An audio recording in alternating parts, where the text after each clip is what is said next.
Could you leave that one up? Could you leave that up? Ladies and gentlemen, this case involves the operation of the vehicle. That's it. We conceded the alcohol level in his blood. 0.9 could be 0.25. A quarter of his blood could have been alcohol. It doesn't matter. If he was drunk that day, you can't get charged with being drunk unless you're driving or controlling an automobile. So that's the only issue. The fact that I made two of you promise that you wouldn't hold against him that he gave a false name to the officer. We conceded that also. All right, that's a throwaway argument by the government. Designed, if they had such a strong case, if he wasn't worried about doubt, why is he throwing that in as he's sitting down? That's a throwaway. Two of you, you've all taken an oath. Two of you have promised me that you would not hold it against him. I'm asking that I'm going to hold you to that promise. Now, what Judge Andrews is going to instruct you is not that he had physical control of the motor vehicle, but that he had, and I'm going to read it, to prove that defendant, first, that defendant was operating a motor vehicle May 18th, 2008. Operating means driving or having actual physical control. There's reasonable doubt in this case, ladies and gentlemen, on that key point.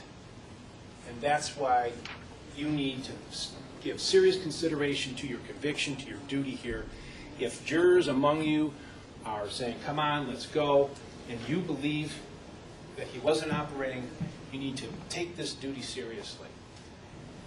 You all get to decide what actual physical control means on these facts. There's no scientific definition of that. It's a common sense definition. Officer Bemis stated that when they pulled in, he was outside his vehicle, so we know he wasn't driving. This is not a drunk driving case where the police are following the man, watching him make improper turns or speeding or swerving, like so many of the other 50 arrests that Officer Bemis has made in her career as a Holly police officer. Now, where the doubt comes in is this. Ladies and gentlemen, another witness could have been put on that stand, Officer Pulling. He's the one that was up around the driver's stem and the driving steering wheel of the vehicle with the keys. He's the one that could have cleared this up. Officer Bemis's police report, written the very next day after this happened, says the vehicle appeared running, and I questioned her on that. The vehicle appeared to be running. That's what she wrote the next day. Okay, she admits to you that was a poor choice of words. But ladies and gentlemen, Mr. Brown is charged with a felony here. We can't convict him on a poor choice of words. Okay? She's been trained to draft these police reports so that the important facts are in there. Because that's all that the defense attorneys get to work up cases is the police report. That's what we start with. She's trained to write them up, and she's trained, she told you, she testified that all the important facts are included in a police report. Yesterday, you heard her say, well, you know, the heat was on my leg, I heard the van running.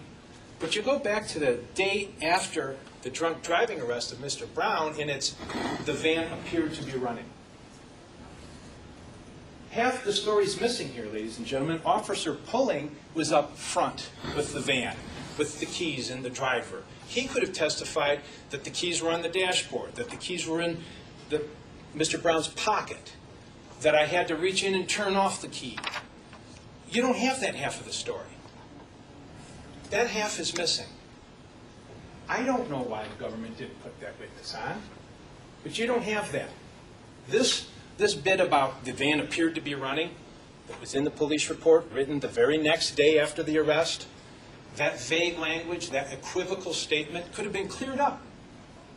It could have been cleared up by Officer Pulling. Now, the government has a burden here. A felony is a very serious matter. And that's why the burden is so high. Okay? They must be so confident about this equivocating language that, you know what, we'll just fill in the blanks later.